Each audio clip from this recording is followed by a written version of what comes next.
Hello students, welcome to Daily English Homework. Let's take a look at the homework. It says write 3 sentences using vice versa. That's what we're going to learn today.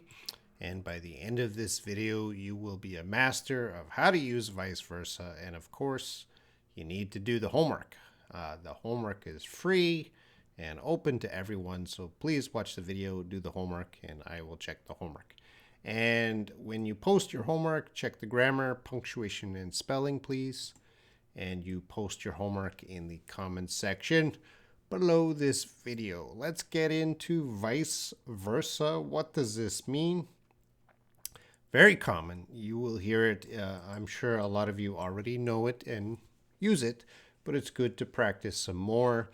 Vice versa is used to say that the opposite of what you have just said is also true. So you make a statement and you add vice versa, and that means the opposite statement is true also.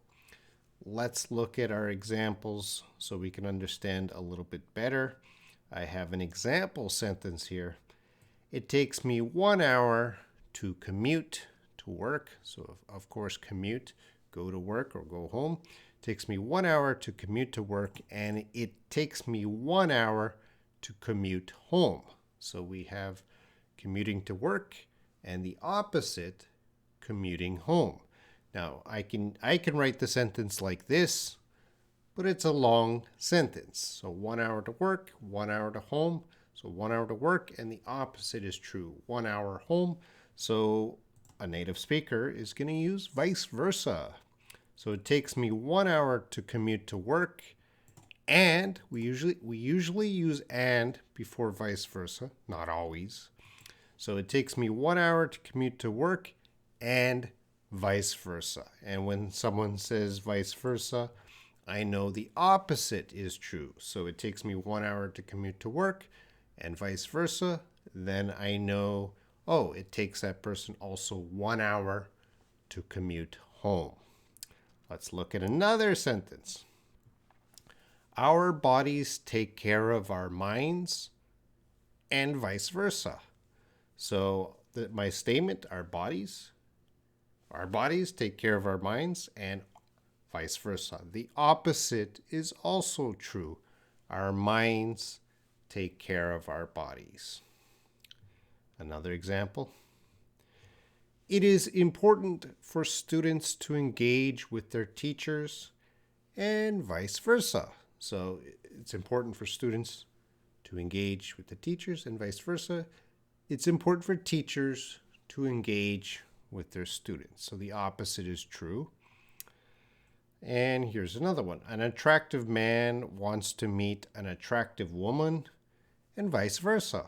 So of course we can think maybe an attractive man wants to meet an attractive woman, vice versa, which would mean the opposite.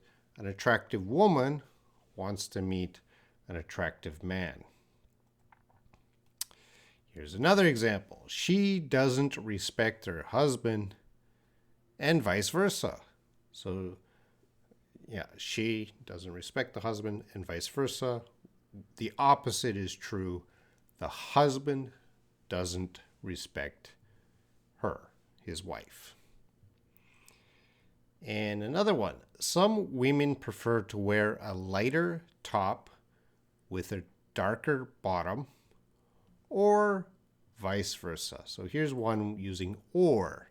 It's an option. So some women prefer to wear a lighter top, maybe a blouse is light, with a darker bottom, maybe a skirt or pants that are dark, or vice versa, a darker top and a lighter bottom.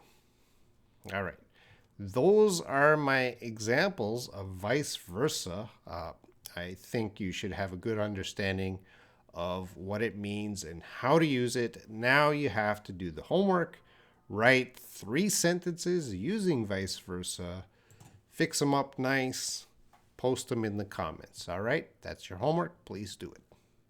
Bye.